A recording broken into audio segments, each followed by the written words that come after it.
तो अब हम लोग magnetic field at A point on the axis of the loop देखने वाले हैं। ठीक है, पिछले क्लास में हम लोग देखे थे कि मैग्नेटिक फील्ड हम लोग सेंटर पे निकाले थे और वो जो लूप जो था वो सर्कुलर लूप था। सर्कुलर लूप में करंट जा रहा था, तो अभी भी सर्कुलर लूप रहेगा, उस पर करंट जाएगा। लेकिन हम लोग अभी सेंटर पे नहीं निकालेंगे, वो जो एक्सिस है उस पे निकालेंगे किसी भी पॉइंट पर। ठीक है, तो हम लोग अभी टॉपिक लिख देते हैं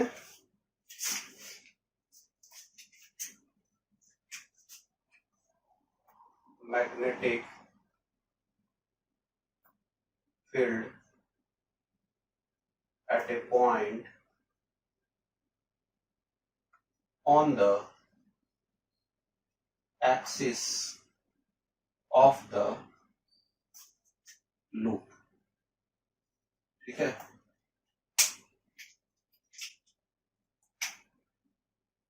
ये आपका टॉपिक हो गया।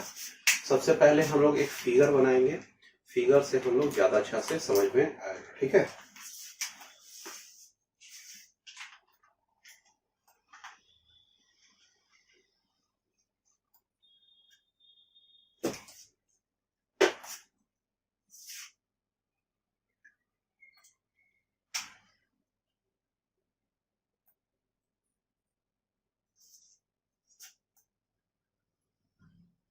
लूप हो गया, ये पार्ट अंदर में है,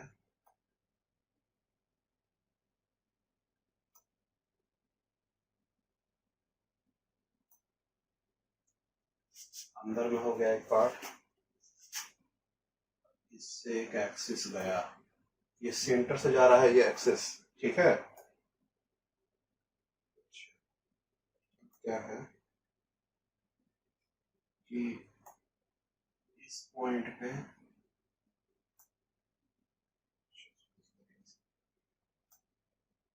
ये एक लाइन गया इधर से वेक्टर आर का, तो ये लाइन एक्सिस, ये एक्सिस है, ये सेंटर से इसका एक्सिस से निकल रहा है।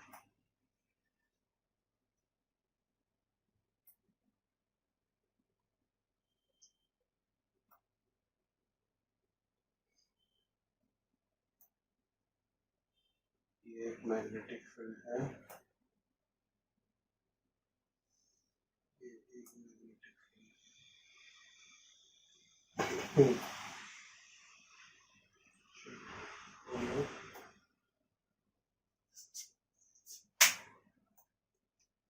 पॉइंट लिख देते हैं, ये डॉट है, इसको डीएल कहेंगे, ये यहाँ पे क्रॉस, ये पॉइंट एम, यहाँ पे एन, ये पॉइंट ओ, करंट इसमें आई ऐसे जा रहा है, फिर यहाँ से current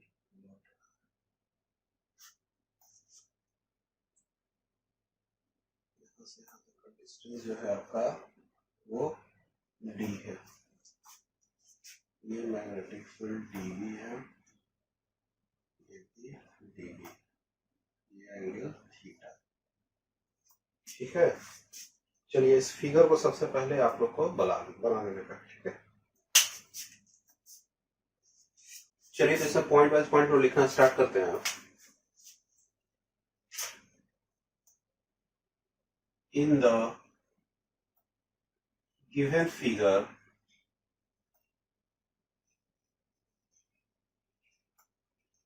we have been given a circular loop carrying current I। ठीक है, सर्कुलर लूप है, carrying current I। The direction of current is such that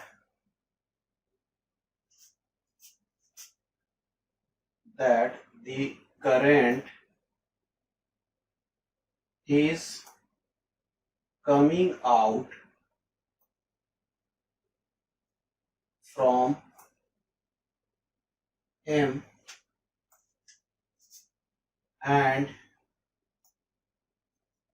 going inside from N। मतलब M से करंट आ रहा है और N से करंट लौट जा रहा है, ऐसे गोल गोल गोल गोल करंट घूम रहा है। So the loop is perpendicular to the given plane। तो ये प्लेन दिया हुआ है, उससे क्या है, ये लूप परपेंडिकुलरली रखा हुआ है। यहां तक बात समझ में आया? आगे बढ़ते हैं।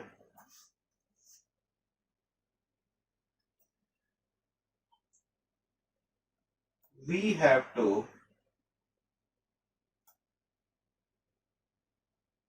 find the magnetic field at, इसको पॉइंट P दे दीजिए, magnetic field at point P due to the circular loop। ठीक है, सर्कुलर लूप के कारण जो मैग्नेटिक फील्ड P पे बनेगा वो मैग्नेटिक फील्ड आपको निकालने का है। ठीक है, चलिए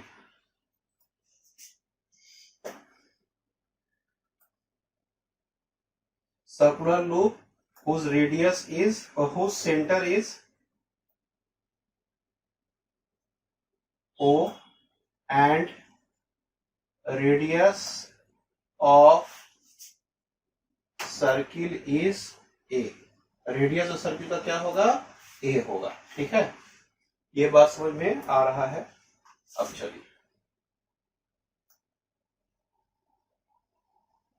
द पॉइंट P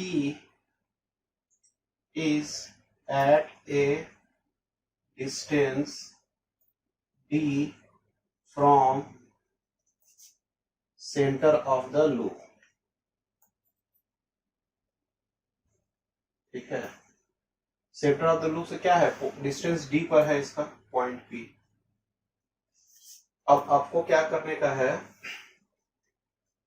कि मैग्नेटिक फील्ड निकालना है P पॉइंट पे, यही उद्देश्य है मेरा। तो मैग्नेटिक फील्ड निकालने के लिए P पॉइंट पे तो सबसे पहले क्या करते हैं, पॉइंट M को लेते हैं और इसके कारण देखते हैं जो मैग्नेटिक फील्ड जो बनेगा कहां पे, P पॉइंट पे, वो कितना बनेगा। ठीक है, to calculate magnetic field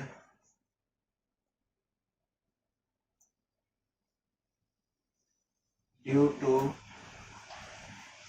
whole loop, magnetic field due to whole loop will be calculated as follows।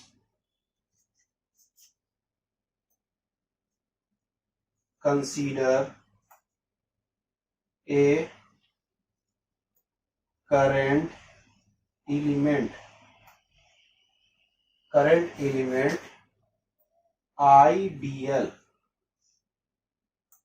IDL at point M। Current element को आईडीएल लिखते हैं। ठीक है, एट पॉइंट M पॉइंट पे करंट एलिमेंट है, छोटा सा लेंथ डीएल है। ठीक है, और उसमें करंट जो है इधर बाहर के साइड में निकल रहा है। ठीक है, डॉट मतलब बाहर के साइड में निकल रहा है। ठीक है, तो ये जो करंट एलिमेंट है छोटा सा परपेंडिकुलर, तो उससे ये आर डिस्टेंस पे है पी पॉइंट। ठीक है, तो जो मैग्नेटिक फील्ड जो होगा, ये जो करंट एलिमेंट के कारण बायो सवर्थ लॉ से mu naught by 4 pi vector dl into vector r by r cube हो जाएगा। क्योंकि छोटा सा एलिमेंट के कारण जो मैग्नेटिक फील्ड निकालते थे ना किसी पॉइंट पी पर, तो हम लोग यहाँ पे लिखेंगे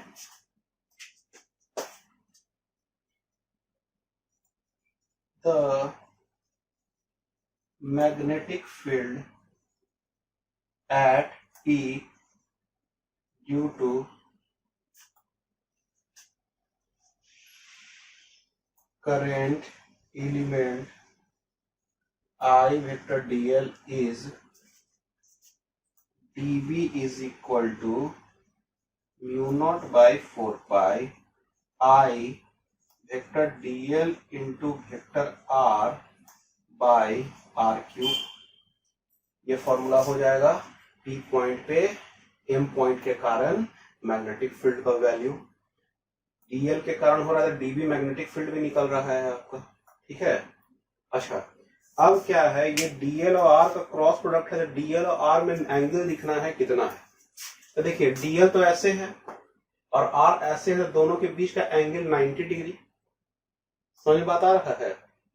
तो यहाँ पे जो एंगल क्या हो गया 90 डिग्री। तो 90 डिग्री साइन 90 डिग्री, साइन 90 का वैल्यू 1, तो आर आर कट जाएगा तो आर स्क्वायर हो जाएगा। तो ये क्या हो जाएगा, dB का value mu naught by 4 pi I dl by are square. ये मैग्नेटिक फील्ड का वैल्यू हो गया आपका, ठीक है। चलिए इसको यहां तक उतारिए, इसको फिर मिटाएंगे।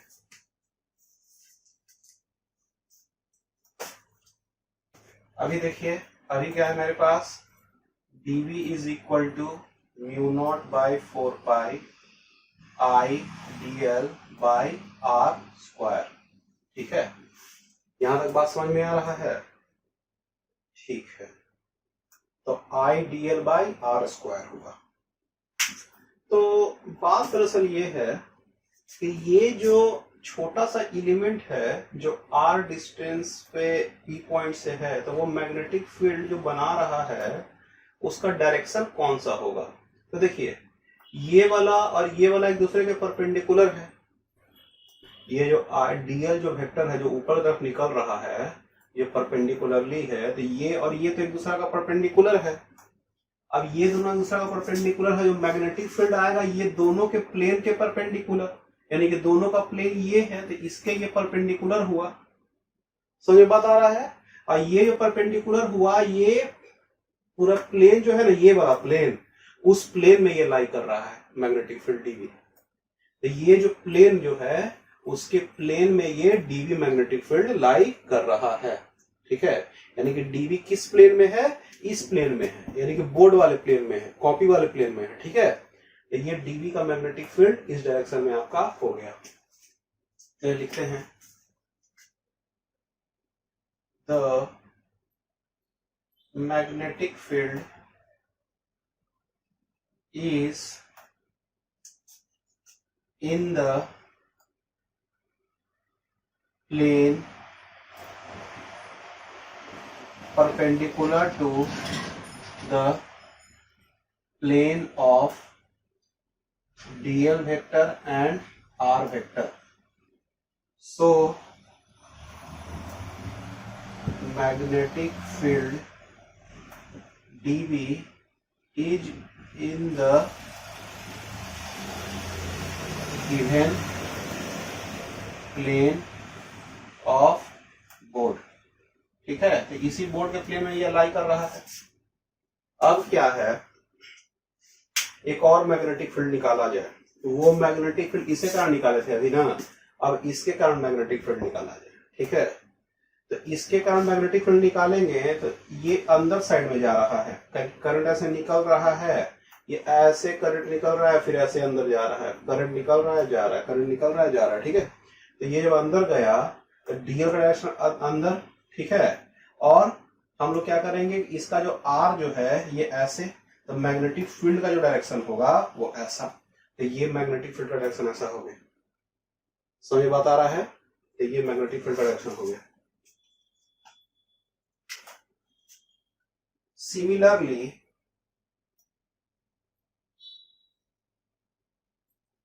Magnetic field by current element dl vector at n is shown current element dl at n is shown by the dotted line dv। Dotted line जो दिखा रहा है वो n के कारण जो मैग्नेटिक फील्ड बन रहा है, ठीक है। चलिए, the resultant magnetic field due to both point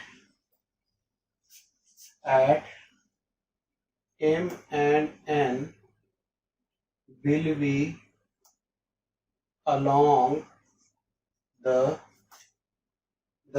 axis। अच्छा, अब ये जो मैग्नेटिक फील्ड आया dv इधर, तो इस ये भी थीटा ही एंगल बनाएगा, ठीक है। तो ये एंगल थीटा बनाया तो ये भी थीटा ही एंगल बनाएगा। तो ये दोनों का जो रिजल्टेंट होगा एकदम बीच में, ठीक है। दोनों का मैग्नीट्यूड सेम है, दोनों का एंगल सेम है, एकदम बीच में इसका रिजल्टेंट बनेगा। तो यानी ये दोनों का मैग्नीट्यूड जो है उसका रिजल्टेंट बीच में बन रहा है, तो इस पॉइंट पे इस पर जितना सभी मैग्नेटिक फील्ड बनेगा सबका मैग्नीट्यूड जो आपका सबका रिजल्टेंट होगा वो इसी लाइन में होगा और इस डायरेक्शन में आपका हो जाएगा। समझ में बात आ रहा है? तो चलिए यहाँ पे लिखते हैं हम लोग,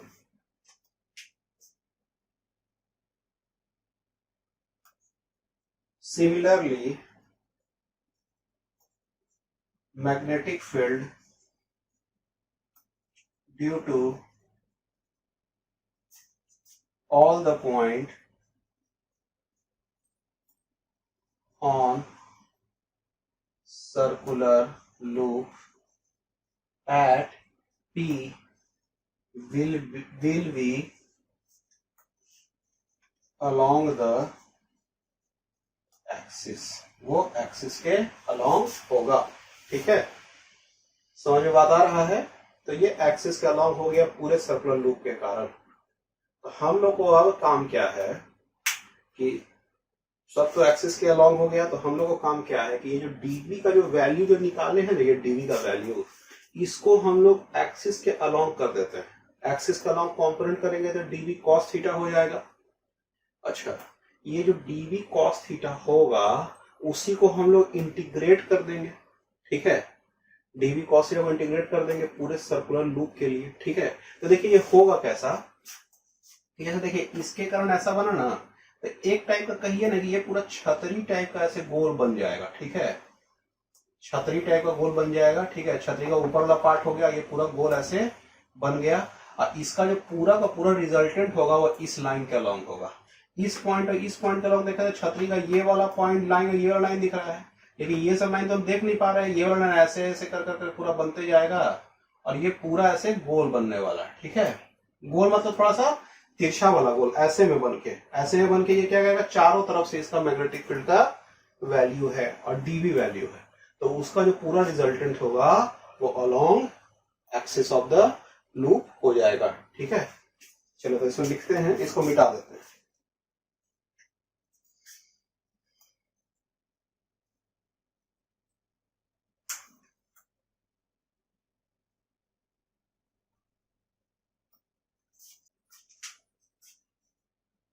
तो मेरे पास क्या है, dv is equal to mu naught by 4 pi I dl by r square था, इसीलिए dv, अच्छा cos थीटा निकालने का है, cos थीटा निकालेंगे। cos थीटा निकालने के लिए 4 cos थीटा क्या किया जाए, अगर dv cos थीटा करना है हमको तो उसमें cos थीटा का वैल्यू चाहिए, तो cos थीटा निकाले कैसे। तो देखिए ये थीटा है, ये 90 है, तो ये 180 माइनस 90 माइनस थीटा, ये क्या हो जाएगा 180 माइनस 90 माइनस थीटा, यानी कि 90 माइनस थीटा हो गया। तो हम लोग लिखते हैं साइन 90 माइनस थीटा, मतलब साइन 90 माइनस थीटा क्या होगा, परपेंडिकुलर बाय हाइपोटेनस। ये परपेंडिकुलर का लेंथ कितना है a, अब बाई हाइपोटेनस ये a है और d है, तो इसका वैल्यू क्या होगा root under a square plus D square. इसका लेंथ यहां से यहां तक कितना है, ए है, ठीक है। तो इसका वैल्यू होगा a by root under a square plus D square. अच्छा, साइन 90 माइनस थीटा का value cos theta equal to a by root under a square plus D square. Now DV cos theta is equal to क्या हो जाएगा, mu naught by 4 pi I D L by are square into a by root under a square plus D square, ठीक है। अच्छा, ये जो are का value है वो क्या है, root under a square plus D square है। इसको भी हम लोग लिख देते हैं mu naught by 4 pi I D L by are square के जगह पे क्या लिख देंगे, a square plus D square into a by root under a square plus D square. यहां पे लिख देंगे R is equal to root under a square plus D square. तो टीवी कॉस थीटा का जो वैल्यू है वो आ जाएगा mu naught I a by 4 pi a square plus D square 1 plus 1 by 2 1 plus 1 by 2 into d l. इसको ऐसे लिख सकते हैं mu naught I a by 4 pi a square plus D square 3 by 2 into d l. समझ में बात आ रहा है, ये डीवी कॉस थीटा का वैल्यू हो गया, ठीक है। तो ये आपका हो गया डीवी कॉस थीटा का वैल्यू। चलिए, तो उसके बाद फिर हम लोग आगे आएंगे, अभी इसको मिटाएंगे।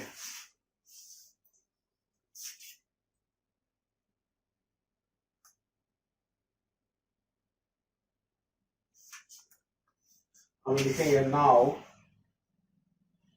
Net magnetic field due to whole loop will be is equal to integration of dv cos theta और integration of mu naught ia by 4 pi root a square plus d square 3 by 2 into dl। इसको जो DL जो यहाँ पे लिए थे, ये मैं पूरा लेंगे सर्कुलर लूप का, तो पूरा का सर्कमफ्रेंस, और पूरा का सर्कमफ्रेंस क्या हो जाएगा 2 पाई ए, 2 पाई इंटू रेडियस है 2 पाई ए। डीएल के जगह पे क्या कर देंगे 2 पाई ए, इसको mu naught I a by 4 pi a square plus D square 3 by 2 integration of dl. और डीएल का वैल्यू क्या हो गया mu naught I a by 4 pi a square plus D square 3 by 2 into 2 pi a. और 2 pi ए जब कर देंगे तो क्या हो जाएगा, 2 से ये कट जाएगा 2, तो mu naught I A square by 2 A square plus D square 3 by 2। समझ बात आ रहा है, इधर का मिटा रहे हैं।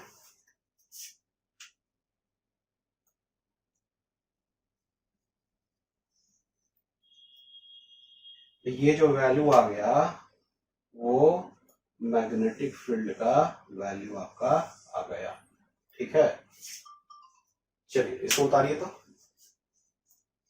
चलिए तो यहां पे लिखते हैं so the required magnetic field, so this is the required, this is the required magnetic field at a point P at a distance D from the center of the loop, ठीक है।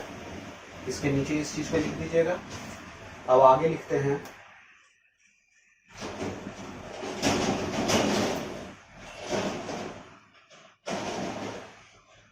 the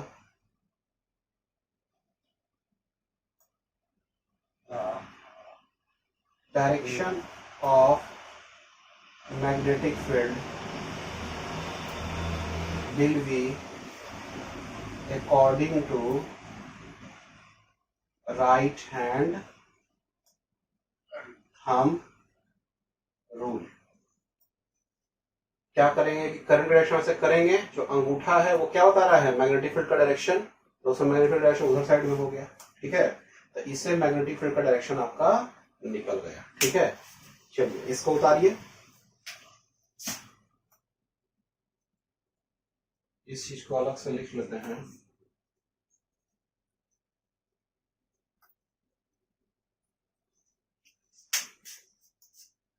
चलिए इसको मिटाएंगे।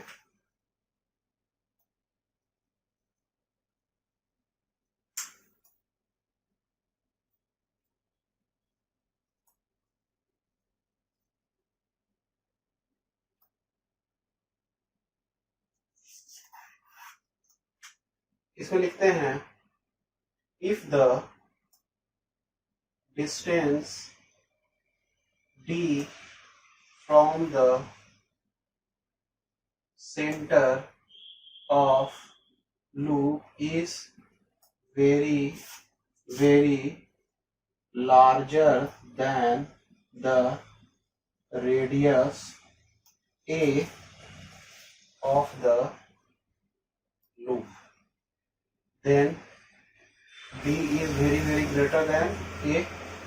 तो b का जो value है वो क्या हो जाएगा, mu naught I A square by 2 a square plus D square 3/2 था, तो ये हो जाएगा mu naught I A square by 2। देखिए ये d बहुत ही बड़ा है, a से ये वाला चीज नेग्लिजिबल हो गया, तो 2d स्क्वायर इंटू 3/2, तो 2 कट गया इसका, तो क्या बचा mu naught I A square by 2d³। ये b का वैल्यू आ गया, b इक्वल टू क्या आया mu naught I A square by 2d³। इसमें हम क्या करते हैं 2 पाई ऊपर से और 2 पाई नीचे से मल्टीप्लाई कर देते हैं। क्यों करते हैं बताते हैं, इससे एक फॉर्मूला बनने वाला है, तो इससे हम लोग कर देंगे 2, इसको कर देते हैं म्यू नॉट 2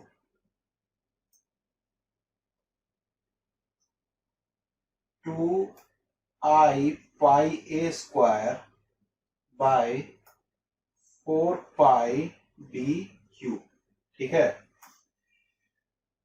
अच्छा अब देखिए इसको हम लोग लिख सकते हैं म्यू नॉट इंटू 2, इसको हम लोग लिख सकते हैं आई इंटू ये क्या है पाई ए स्क्वायर, इसका क्या है एरिया है आपका, ठीक है।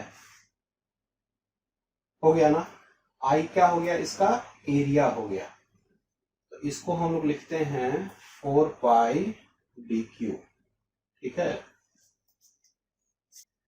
तो ये हो गया म्यू नॉट 2, और ये जो i इंटू वेक्टर a जो होता है आई पाई ए स्क्वायर या आई वेक्टर i जो a के साथ जो मल्टीप्लाई होता है, इसको हम लोग कहते हैं म्यू, ठीक है, बाई 4 पाई d³, ठीक है। अच्छा इसको ऐसे भी लिख सकते हैं mu naught by 4 pi 2 mu by d³। ये म्यू क्या होता है मैग्नेटिक डाइपोल मोमेंट, करंट के साथ जब एरिया वेक्टर जब मल्टीप्लाई होता है तो क्या बन जाता है मैग्नेटिक डाइपोल मोमेंट। अब इसको वेक्टर के फॉर्म में लिखना है, इसको ऐसे लिखेंगे mu naught by 4 pi 2 vector mu by d³, ठीक है। चलिए इसको यहां तक उतारिए,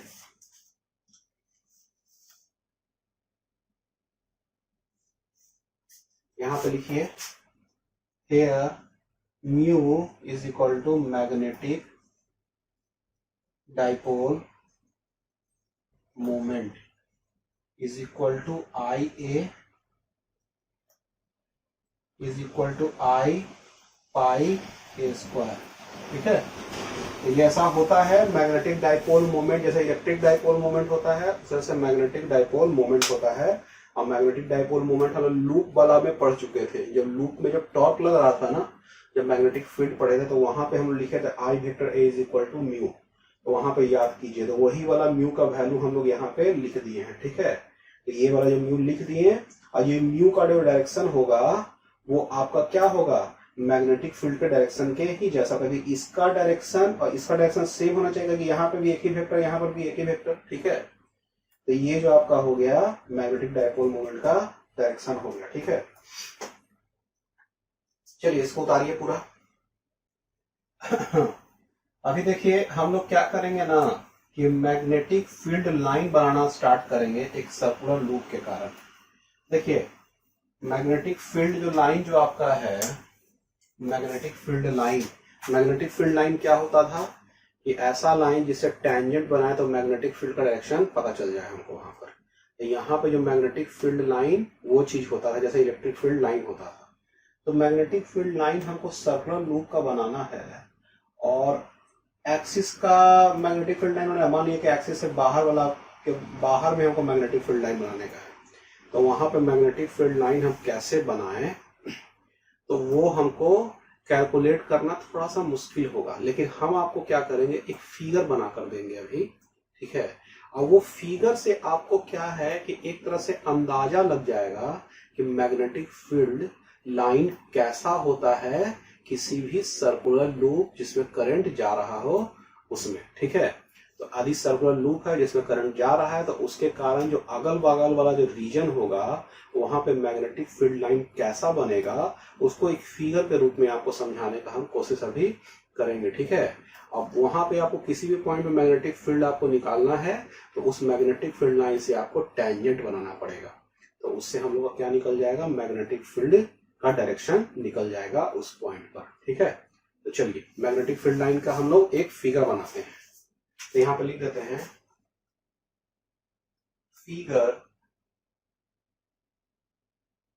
figure of magnetic field lines due to a circular loop carrying current. ठीक है, तो कैसा बनेगा ये आपको हम बनाकर दिखा रहे हैं। इसको अच्छे से बनाइएगा फिगर को।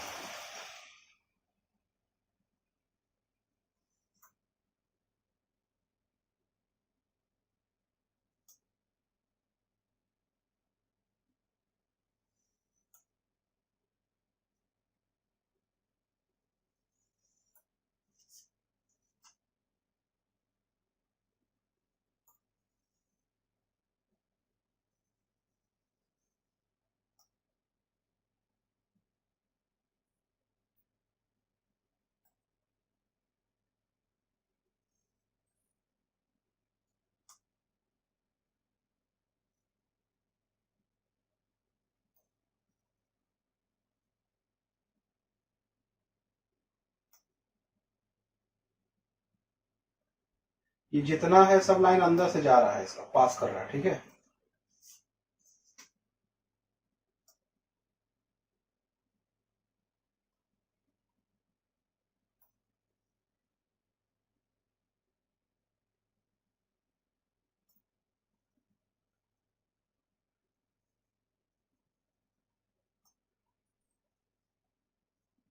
थोड़ा सा इसको ऐसे बढ़ा दीजिएगा, इसको ऐसे थोड़ा बढ़ा लीजिएगा। ठीक है,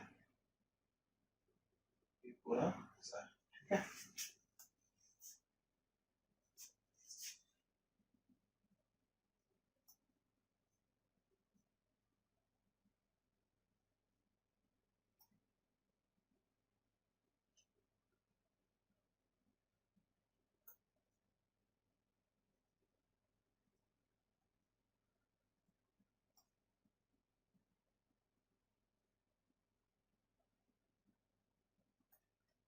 चलिए पहले इस फिगर को बनाइए, उसके बाद इसके बारे में कुछ हम समझाने वाले हैं। ठीक है,